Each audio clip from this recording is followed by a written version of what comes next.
దురంధర్ అద్భుత విజయంతో ఈ సినిమాలో నటించిన యాక్టర్స్ ఓవర్ నైట్ స్టార్స్ అయ్యారు. ముఖ్యంగా విలన్ రోల్ చేసిన అక్షయ్ ఖన్నా అయితే ఇప్పుడు మరింత మోస్ట్ వాంటెడ్ యాక్టర్ గా మారాడు. అన్నిటికంటే ముందు దురంధర్ కు ముందు ఒప్పుకున్న ప్రాజెక్టుల నుంచి అక్షయ్ ఖన్నా బయటికి రావటం మొదలుపెట్టాడు. దురంధర్ విలన్ ఇలా చెప్పా పెట్టకుండా సినిమాల నుంచి బయటకు వస్తే నిర్మాతలు ఊరుకుంటారా? రోజు అక్షయ్ను తిట్టడమే పనిగా పెట్టుకున్నారు.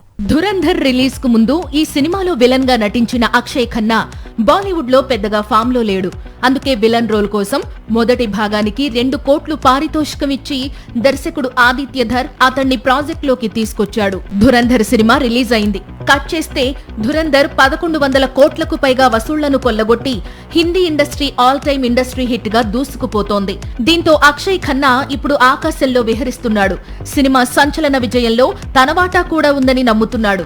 పైగా అంతకు ముందు తాను నటించిన చావా కూడా బ్లాక్ బస్టర్ కావడంతో ఇకపై తాను చేయాల్సిన సినిమాలు పాత్రలపై జాగ్రత్త పడడం మొదలుపెట్టాడు. దురంధర్ అద్భుత విజయం తరువాత అక్షయ్ ఖన్నా చేయాల్సిన కొత్త చిత్రం దృశ్యం 3. కానీ ఇప్పుడు చెయ్యను అంటున్నాడు. ఇందుకు 2 కారణాలు. 1 లుక్ మార్చాలి, 2 20 కోట్లకు పైగా రెమ్యునరేషన్ ఇవ్వాలి. పారితోషికం సంగతి తరువాత.